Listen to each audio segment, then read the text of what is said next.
વડોદરા શહેરના સમતા વિસ્તારમાં આવેલી વ્રજભૂમિ સોસાયટી તથા શ્રીરંગ રાજેશભાઈ આયરે દ્વારા આયોજિત ગુજરાત હાઉસિંગ બોર્ડ ખાતે મા શક્તિ ગરબા મહોત્સવના 11મા વર્ષ અંતર્ગત 9મા નોરતે બટુક મહાપ્રસાદનું આયોજન કરવામાં આવ્યું હતું। વડોદરા શહેરના ગોરવા સમતા વિસ્તારમાં આવેલી વ્રજભૂમિ સોસાયટી, અમૃતનગર સોસાયટી તેમજ ગુજરાત હાઉસિંગ બોર્ડ ખાતે આયોજિત મા શક્તિ ગરબા મહોત્સવના 9મા નોરતે વિશાળ બટુક ભોજન કાર્યક્રમ આયોજિત કરવામાં આવ્યો હતો। આ પ્રસંગે નાના બટુક બાળકો માટે મહાપ્રસાદ તથા રમતગમતની પ્રવૃત્તિઓનું આયોજન કરવામાં આવ્યું હતું, જેમાં આશરે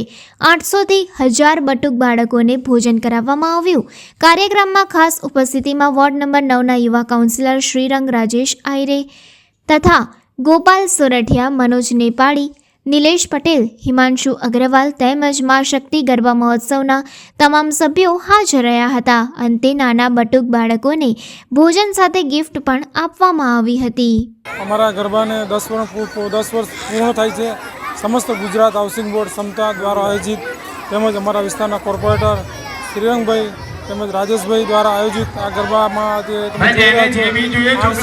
1000 નાના બાળકોને અમે પૌષ્ટિક આહાર અને સારું ભોજન અને આજે નોમ છે એ હિસાબે દર વર્ષની જેમ આજે આયોજન કરેલ છે। રાજેશભાઈનું કેવું છે, રાજેશભાઈ આયરેનું, કે ભાઈ છોકરાઓ ગણે મોબાઈલથી દૂર રહે તેમજ એક પૌષ્ટિક આહાર મળી રહે એ રીતે સરસ મજાનું ભોજનની વ્યવસ્થા કરેલ છે।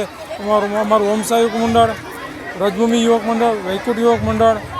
અક્ષર એપાર્ટમેન્ટ, લક્ષ્મીનગર, સમસ્ત ગુજરાત હાઉસિંગ બોર્ડ તેમજ રાજેશભાઈ અને શ્રીરંગભાઈના સાથ સહકારથી તેમજ અમારા જે આયોજક છે મારી સાથે નિલેશભાઈ પટેલ છે, હિમાંશુભાઈ અગ્રવાલ છે, સંજયભાઈ છે, સંજય નેપાળી છે, મનોજ નેપાળી છે, રામસિંહભાઈ છે, દીપક નાયડુ છે, ચિરાગભાઈ છે, ઘણા બધા યુવાનો છે। બધા મળી અને એક આ વિસ્તારનું સારું સ્થળ છે, સારી જગ્યા છે, આજુબાજુમાં 20થી 25 સોસાયટીઓ મળી અને બધા નાના દીકરાઓ દીકરીઓ ઘર આંગણે રમે અને ઘર આંગણે જમે એ રીતનું સરસ મજાનું આયોજન કરેલ છે। ખૂબ ખૂબ આભાર। સમસ્ત ગુજરાત હાઉસિંગ બોર્ડ દ્વારા આયોજિત મા શક્તિ ગરબા મહોત્સવ કે જે દર વર્ષે થાય છે ને જેનું આ વખતે જ્યારે 15મું વર્ષ અમે ઉજવીએ છીએ ત્યારે મા આરાધ્ય શક્તિની અહીંયા અમે પૂજા કરીને અર્ચના કરીને છેલ્લા 9 દિવસથી ને જ્યારે આજે 9મું નોરતું હોય અને મા શક્તિની જ્યારે પરમ કૃપા અમારા પર રહેલી હોય ત્યારે અમારા વિસ્તારની અંદર આવેલા એ તમામ નાના બહેનો અને નાના ભાઈઓને એટલે કે બટુક ભોજનનું જે આયોજન કર્યું છે એ અમારી સમગ્ર ટીમ એટલે કે તમે જુઓ કે મા શક્તિ ગરબા મહોત્સવની અંદર અમારા ગોપાલભાઈ છે, સાથે ભોલાભાઈ છે, મનોજભાઈ છે, એવી જ રીતે રામસિંહભાઈ છે, તમામ લોકો,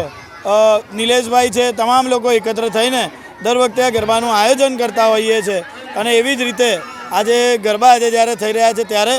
રમતગમત સ્પર્ધા થોડા સમય પહેલાં પૂર્ણ થઈ અને ત્યારબાદ હમણાં બટુક ભોજનની શરૂઆત કરી છે। તમામ નાના બાળકો, આશરે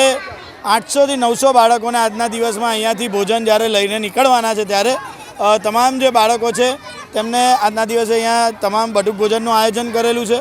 સાથે રમતગમતનું પણ આયોજન કર્યું હતું। અને થોડાક ક્ષણોની અંદર જે છેલ્લું નોરતું એટલે કે 9મા નોરતાનું છેલ્લા ગરબાનું પણ આયોજન કરવામાં આવ્યું છે અને ત્યારબાદ ઇનામો વિતરણની પણ રમઝટ અમે કરવાના છે। ત્યારે તમામ ખેલૈયા મિત્રોને ફરીથી એક વખત આજનું છેલ્લું મા શક્તિનું આરાધ્યનું જ્યારે 9મું નોરતું હોય તો તમામ ખેલૈયાઓને એકત્ર થઈને આપણે ગરબે ઝૂમીએ અને માતા